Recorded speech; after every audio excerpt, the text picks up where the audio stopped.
So here we go. 55B2. 55B2. Kiyasa Rabdimi Omar. So the case is like this. We're back in Masechta Shkolim.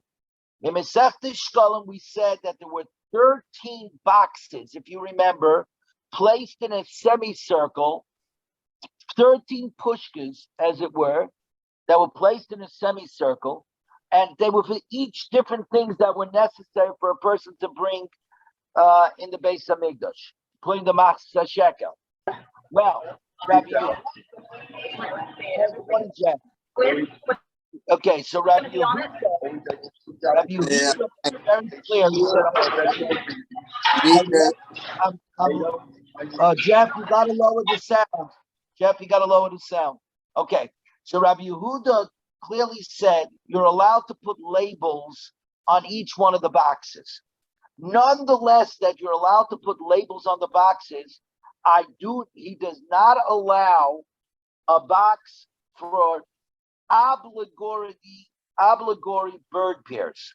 When a person has to bring a chatos of birds, a sin offering of birds, he said we're not going to put a box aside to place money in there for those bird pairs.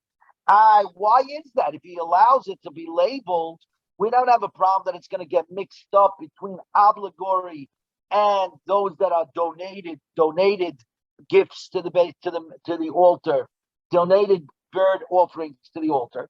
So what's going on? He also Rabdimi Amos. So Rabdimi came from Eretz Yisrael to Babel. We said, they said in Eretz Yisrael,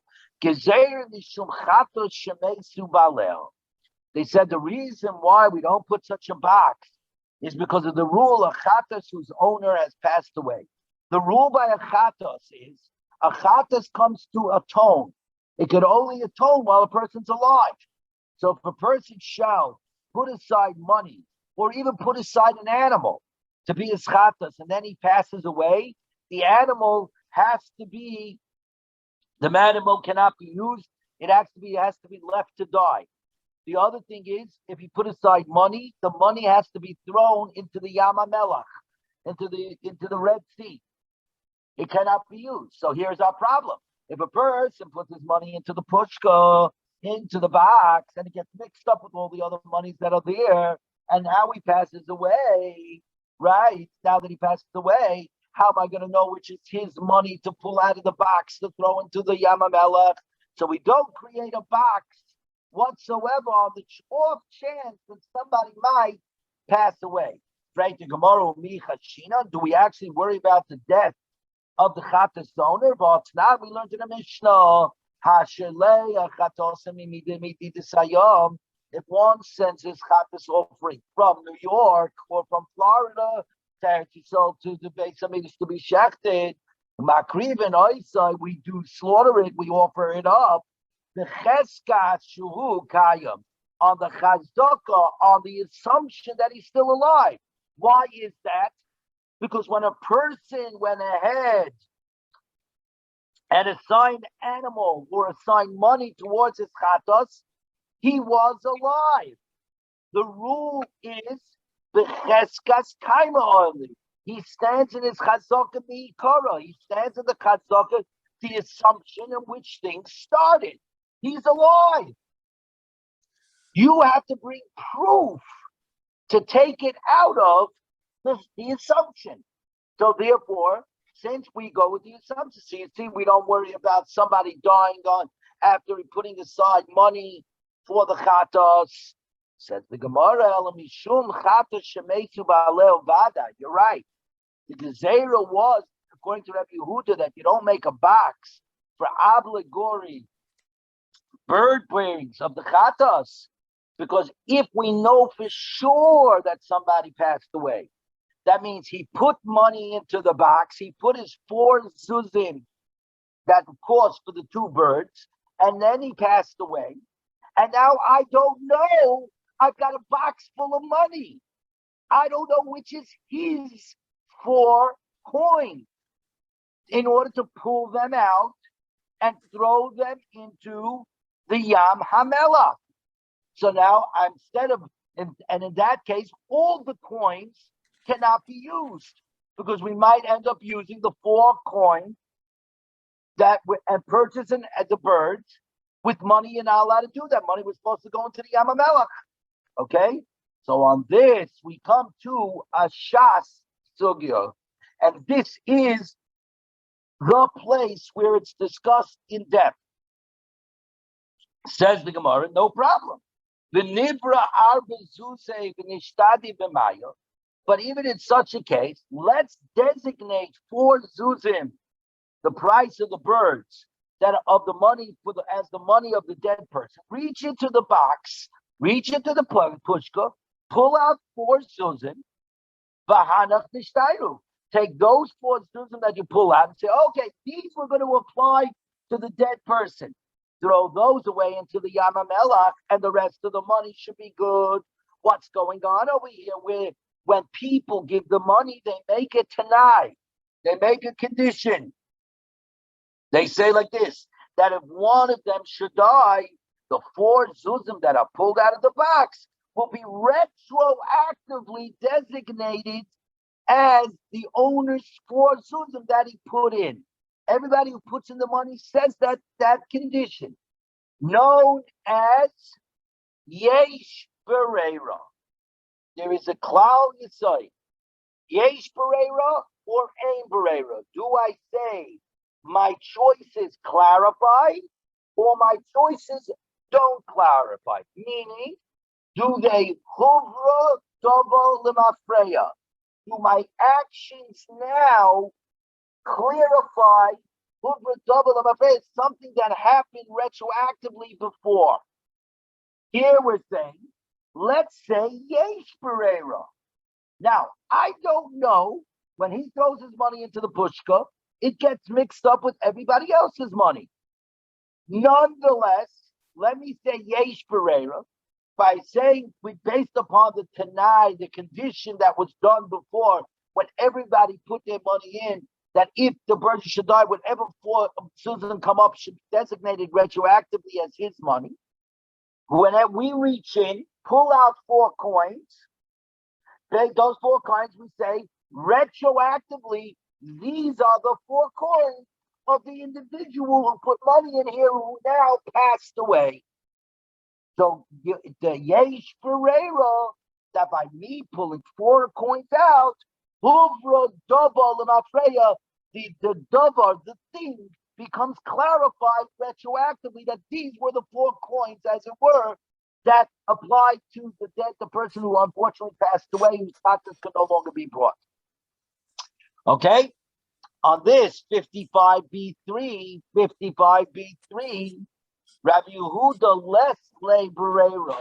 Rabbi Yehuda does not hold of the principle of Bereira. He says, no way.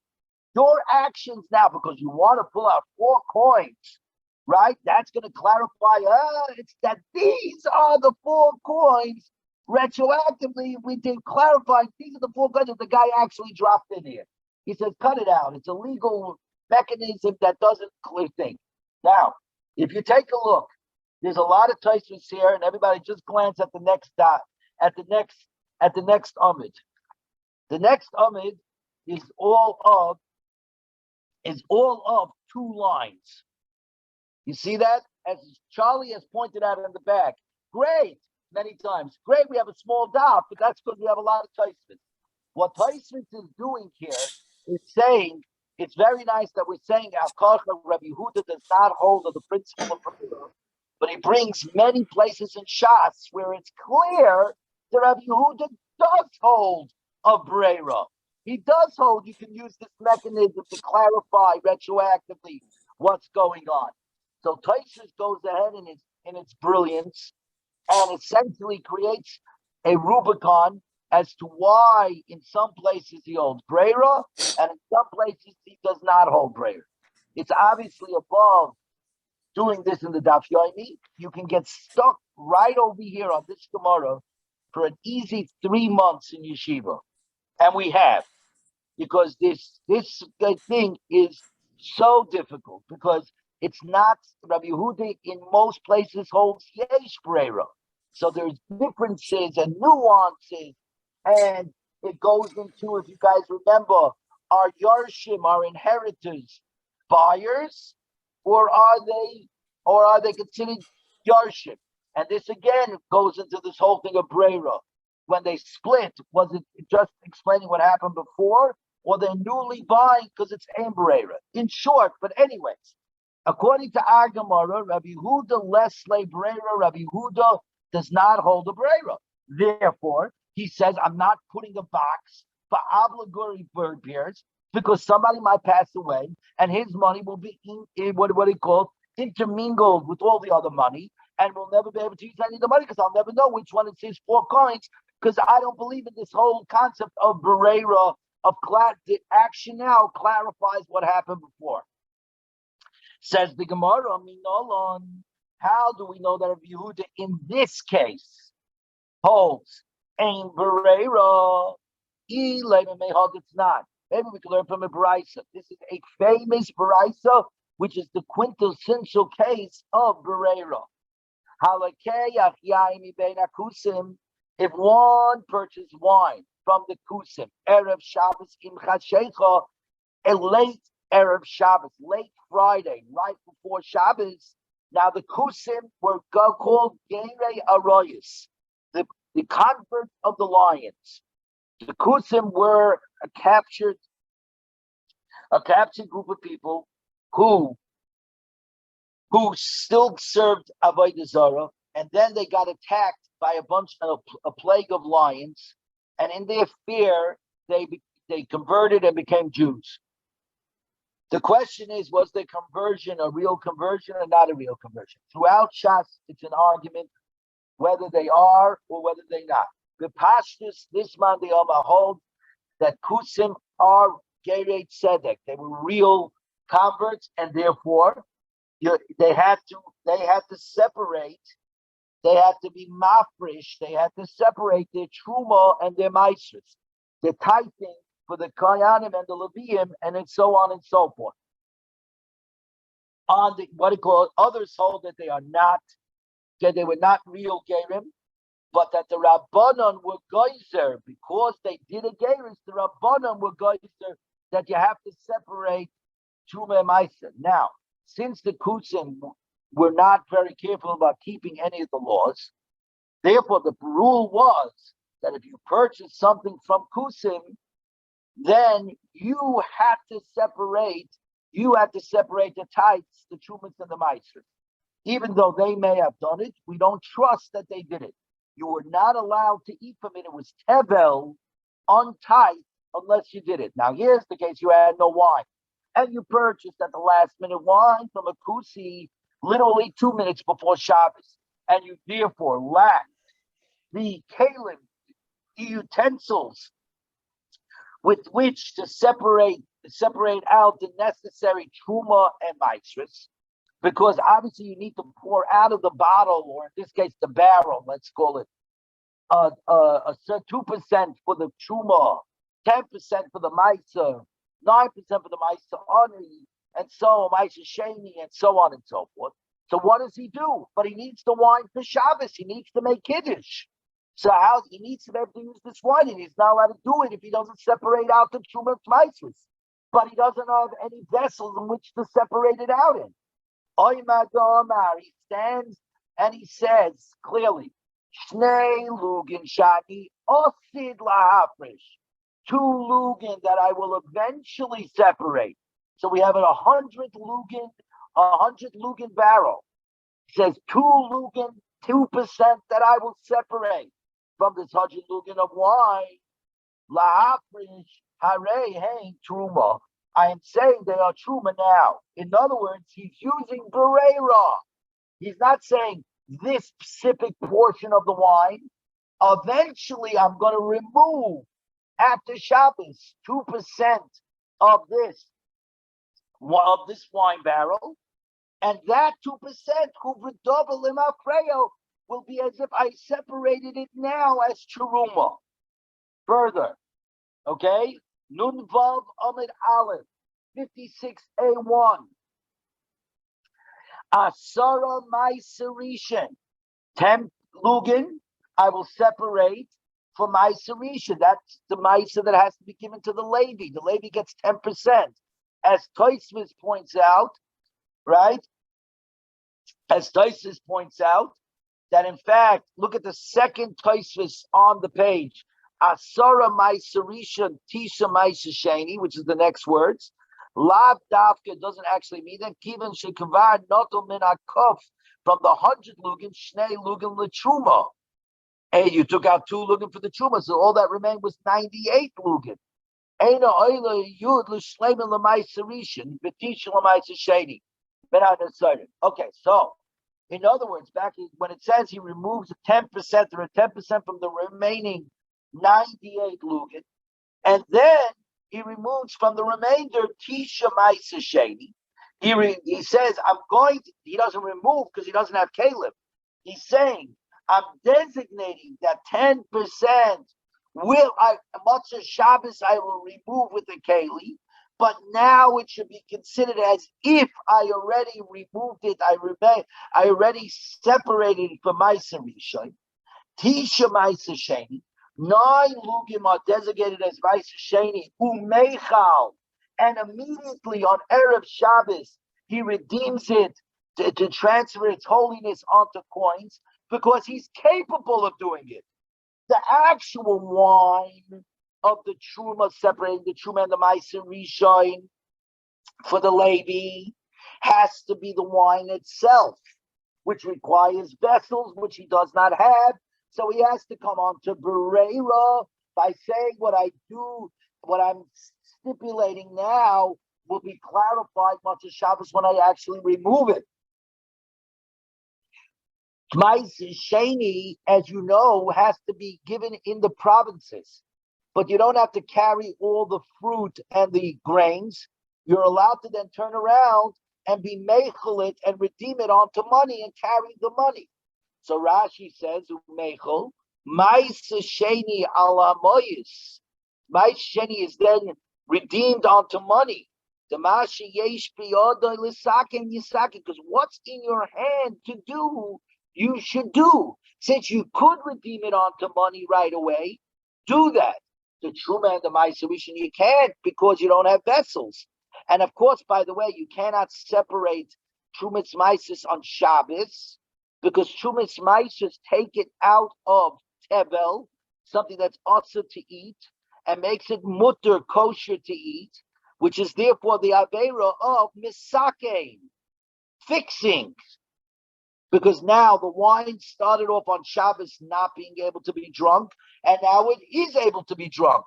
That's an Issa D'Oraisa of one of the 39 Malachas of Shabbos, to be Misake, be Makim B'Patch, to knock in the last nail, by allowing something that was no good to become good, that you can't do on Shabbos. So again, we have to come on to Breira. But anyways, over here, the idea being was that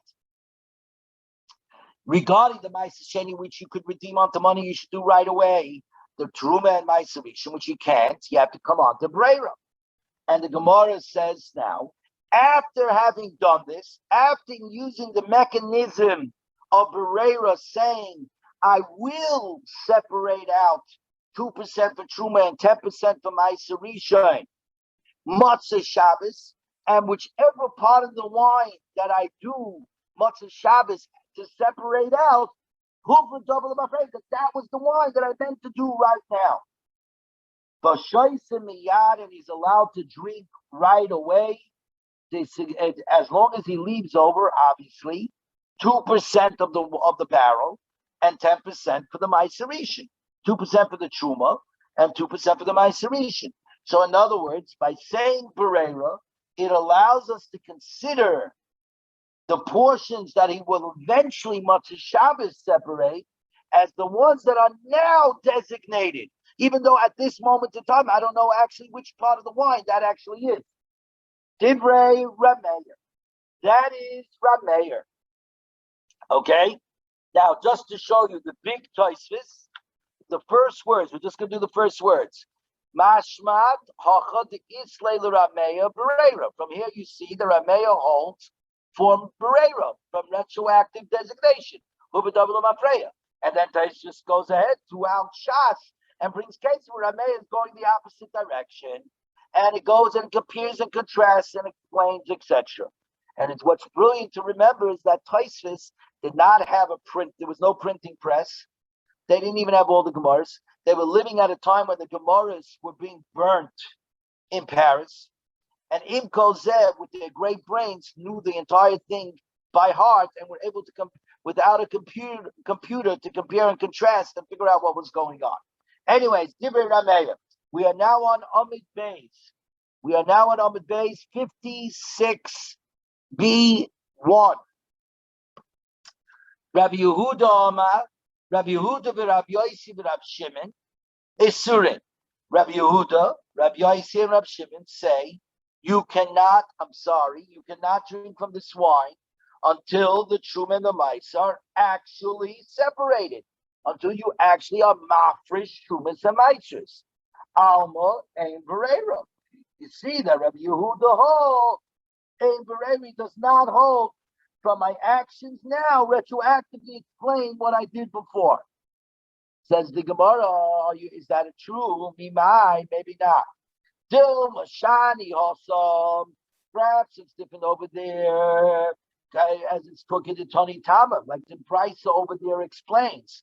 They said to Rameya,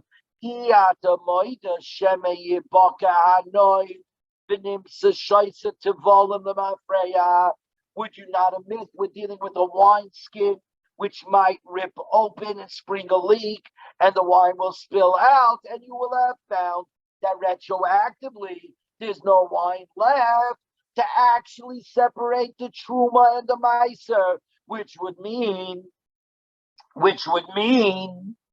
that you ended up drinking from Tevel. You actually retroactively drank from Tevel, from something that was untight, which is also the Araisa.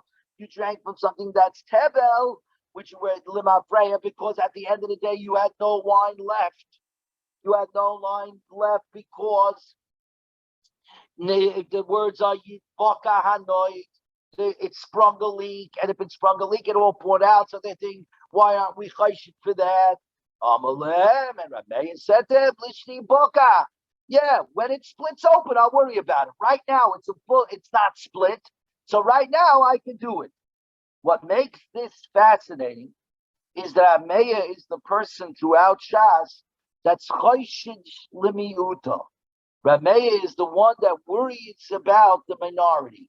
In all cases, as we'll see in many other cases, he worries about the minority situation, that we have to take the minority into account. But in this case, he's not. He's saying, no, the assumption is right now it's complete. It's right now it has no holes. So right now I could use Brera. I could use Brera, the principle of Brera, to go ahead and theoretically separate out the Truma and Maisa now late Friday afternoon, even though I'm not going to actually do the actual physical separating of whichever wine is remaining, which I don't know what it is now, right? I could pull that off. But what do you see from here? It is all clear there that the other Tanoim are not arguing with Rameir with regard to Berera or A Berera. They're arguing about something else entirely. Whether you worry about Iboka Hanoit, that it'll spring a leak, or not. So we have no proof over here that Rabbi Yehuda actually holds Ein Brera. Maybe he actually holds Yesh Brera. But in the case of wine, where leaks are very possible, right? In such a case, he doesn't want to apply Brera in such a case, not because of Brera, but because the fact is you may actually, in reality, when Motzei Shabbos come, have no wine left because it will have sprung a leak, and I'll be unable to separate in actuality, which means that retroactively I will have eaten tevel. Elo midatani aoi. We can learn it the way Aoi explains. First, we're going to say Aoi was a person. Okay. Anyways, here's the situation. Okay, a guy hears on Friday that a big Talmud Chacham is coming nearby with a little to a nearby town to give a lecture on Shabbos.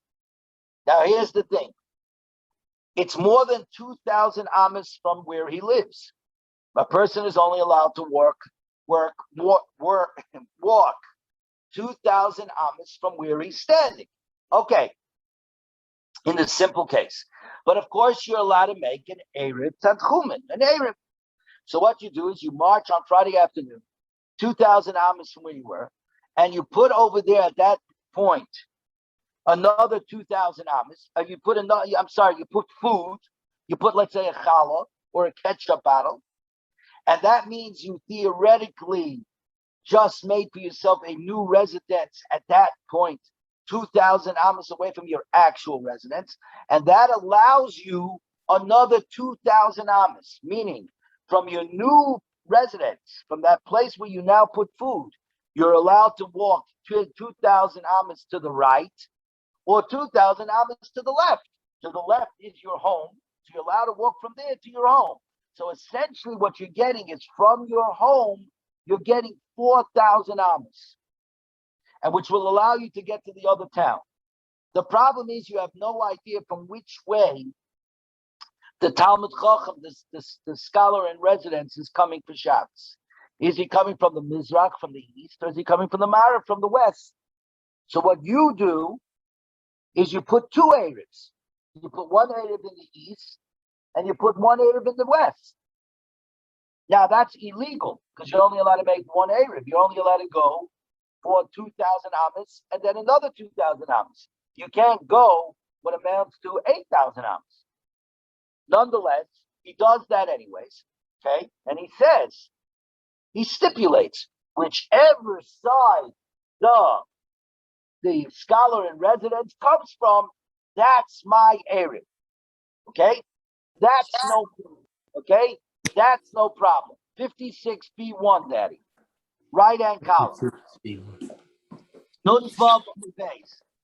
So that's the first case where one scholar in residence, is coming. My problem here is simply a problem in Yediyah. I don't know which side he's coming from. So I put an Erev Tanchumim 2,000 amas to the east and the west of where I live, and I stipulate whichever direction he comes from, that's my real Erev, and the other Erev is not an Erev. Because in reality, I'm not allowed to make two Erevs. Because obviously I can't go 8,000 amas. I can only go 2,000 amas plus 2,000 amas. That's the easy case. What happens if there is competing scholars in residence? Boca Jewish Center has a scholar in residence, and BRS has a scholar in residence, and they're both coming, and you're not sure from which one is coming to which. You don't know which scholar is coming to where and where they're coming from. So now, and you didn't make up your mind on Friday which scholar in residence you're interested in hearing from. You're not sure. You didn't make it done. You figure you make up your mind. Oh, now we got a different case. So he wants to do it again. He wants to make one Erev over here, one over here. And he's saying, whenever I make up my mind on who I want to listen to tomorrow as a scholar in residence, that's the side that my Erev will be chal. That already falls into Berera. Because now it's not a chesaron of Yediyah where there is only one scholar in residence, and I want to hear him. I just don't know which side he's coming from. So I say, when I know, that's the Erev. Here, I know two scholars are coming. I don't know which one I want to listen to. Me, I haven't made up my mind. So I'm going to make two Erevs, and I'm going to say, tomorrow, when I make up my mind, Yesh Berera, Huvra double the Mafreya. That, retroactively, what I decide tomorrow will define retroactively what I meant today, and that will be the Erev that I really meant. Whether you can go ahead and turn yourself into a pretzel to do this, says the Gemara. Elami the Tani Ayoy. The Tani Ayoy, Rabbi Yehuda says, Ein Odom Masno al Shnei Devorim Ke'echad. A person is not allowed to make any stipulations, tanais, concerning two scholars in residence simultaneously. Ella, only if we're dealing with one scholar in residence. Ella im bachacham lemizrach, a rubi lemizrach, lemarav, a rubi lemarav. If it's a case of one scholar, and I want to hear him, I just don't know which side he's coming from. Is he coming from Estancia or is he coming from Boca del Mar? Okay, so I don't know. Okay, or since my father's here, is he coming from Estancia or is he coming from Pradera? So I don't know, right? So in that case, it's okay because I want to go to hear the scholar in residence. It's my problem. The problem is in idea, in knowledge. The internet is down and I can't Google from where he's coming from. So since I can't Google from where he's coming from, it's a problem with me. As soon as I go to shul Friday night and they tell me what side he's coming from, that's the aim that I had in mind. That's fine. But when the problem is two scholars are coming, you're not sure which one you want. I don't know which one I'm interested in. Right. I might not be interested in any. I may be interested in the one in Boca Jewish. I may be interested in the one in BJ, the Boca, the BRS, right? I'm not sure. No, now the problem is with you, and you want to hedge your bets, and I'll make up my mind tomorrow who I want to see. That's brave. And then I'll say whatever I do tomorrow will retroactively define what I meant to do today. Says the Tanakama, no. Right? But if two scholars are coming, one from this side and one from that side, and his and he places the place he chooses, it cannot go to either scholar because the Tanai is not effective. V'hizaba, and we asked regarding this brisa, why doesn't it work when you got two scholars coming and he couldn't make up his mind which one he wanted to see? Because clearly we're saying like Rabbi Yehuda that there is no such thing as principle of Bereira. Again, I'm pointing out that's only here. All those big Taisvus are tackling the fact that Rabbi Yehuda in many other places clearly holds Bereira. But that's about that we're not getting into today. But in our Gemara, Rabbi Yehuda holds Ein Bereira. That's why he says you cannot. When two scholars are coming, one from here, and I can't make up my mind who I want to go to. I'll make up my mind tomorrow, and that will retroactively explain that we say no. Lemizrach. Now we're on 56b2. Lemizrach u'mariv nami Ein Bereira. But in that case, that even with a single scholar, who I want to hear, I just don't know which side he's coming from, which is just a failure of knowledge. I should also say, according to Rabbi Yehuda, Ein Bereira, there's no retroactive. Your actions tomorrow cannot explain what you had in mind today.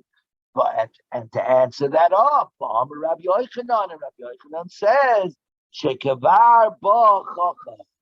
The case of the single scholar is not that the scholar is coming. That means on Friday afternoon, we actually had no idea from which side he was coming. In fact, the Chacham is here. Oh, if he's sleeping by Rabbi Gibber in Estancia or by Dr. Yaakov Elephant in Boca del Mar or in the Mediterranean. Since I don't know, the problem, he's here. Everything's in place. The Talmud Chacham is here. I just don't know whose house he's sleeping in on Shabbos and where he's giving his lecture. That's something else. That's not Bereira. That's simply you're missing a piece of knowledge. That's all you're doing. You're missing a piece of knowledge. That doesn't fall in. That's not the problem. So we see from Ayos Beraisa that Rabbi Yehuda does not agree with the whole thing of Berera. It is for this reason, therefore, that he does not allow us that in the 13 boxes in Masechta Shkolin that Rabbi Yehuda said the box for obligatory birds for a chatas, we're not going to create such a box because the rule by a chatas is the chatas shemeis palo. A chatas whose master dies, there has to be what left to die, and the money has to be thrown to the Yam HaMelech, since the money is going to get mixed up in the whole box, and you can't say yesh breira, right? There's no way out of it. So therefore, he didn't create such a box. He said of the 13 boxes, there was no box for obligatory birds. Says the Gemara, we got another 5 minutes. Daddy, your great grandson is having his chumash play today. V'hashta, V'hashta de Amrina Yehuda, Ein Bereira. But now that we said that according to Rabbi Yehuda, we say Ein Bereira, there's no such thing as my actions now will define what happened retroactively, and that's why he rules out having a pushka, a box for the obligatory chatas birds, ha-kasiva islay. But as to God to writing on the boxes, he says it's okay. It's okay. Writing on the boxes, labeling the boxes will stop people from getting confused. Yom Kippur and Nami Navid Shrei B'nichtav Alayu, that on Yom Kippur too, let him make 2 gold stands and write upon them. This one is for the goat's blood, and this one is for the par's blood, for the bull's blood. If you remember back, the Mishnah Machlaikis, that when he placed the blood down, did he place it only on 1 gold stand or 2 gold stands? The Mishnah first said, the Tanakhama says 1 gold stand. He put the bull's blood down first, then he took the goat's blood, then he picked up this and put down the goat's blood, and later on he mixed them together, right? And Rabbi Yehuda said, why? And Rabbi Yehuda. No, Rabbi Yehuda says 1. Rabbi Yehuda is the one that says 1, not the Tanakhama. Tanakhama says 2. Right. The Tanakhama says 2. I'm sorry. Thank you, Daddy. The Tanakhama says there was 1 for the par's blood and 1 for the goat's blood, and we're not going to mix them up. And Rabbi Yehuda said, no, we only have 1 stand. Why? If you can label it, just simply label it. This one is for Hashem, this one is for Hashem, and this one is the goat. This is the par, and this is for the A's Hashem. Says the Gemara, Mishum Chulsha de Kohen Gadol Lavadate. Because of the weakness of the Kohen Gadol who's fasting and doing all the avodas by himself, he will not bear in mind to keep an eye on the labels. His eyes are going to start swimming. And he's going to mess it up. The Meiri gives another teretz. He says usually the Kohen Gadol is probably an old guy. His eyesight is weak, so therefore he can't even read it. Right. There you go, even better. And since I'll take you further, then he can't wear spectacles because glasses are a keli, are considered a malbush, and you can't have any extra clothing. He has to wear the exact either 4 or 8. So he couldn't wear glasses. Take it a step further, even. Very good. The Eloi Taimachi. Because if you don't say this, that the Kohen Gadol will overlook the obvious labels, the like Sivanami, that even without writing on the stands, the Kohen Gadol should be able to tell apart, even without labels. Okay, so he can't read. The Kohen Gadol still should be able to tell the Kalim apart. High Nafish, high Sutta. The one with the bull's blood, the par's blood, is full. The one with the goat's blood has very little blood. If you're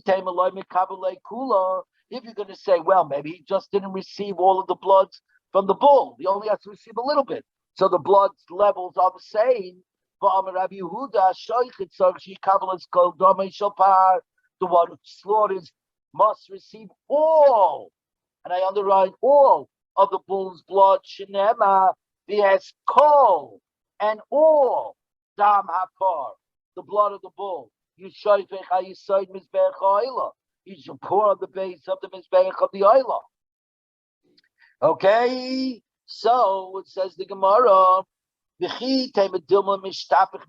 if you say that even though he received all the blood in the bowl, some of it may have spilled out afterwards, and so the two vessels at the end of the day are still equal in measure.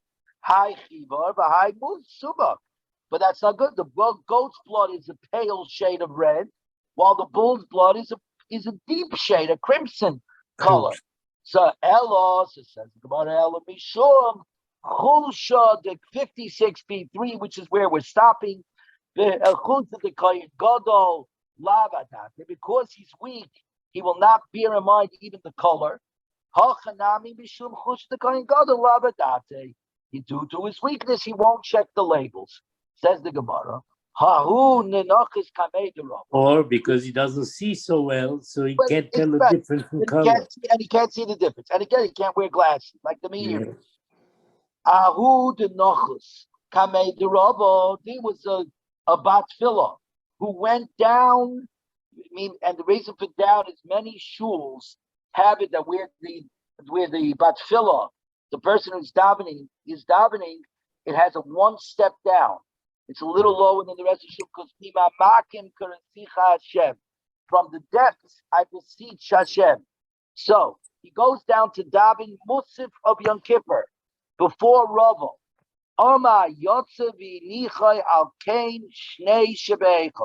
When he reached the Avodah like we do, right after when he was going to the Avodah of the Kohen Gadol, he said, and the Kohen Gadol goes down and places the goat's blood on the second goat stand that's in the Heichel.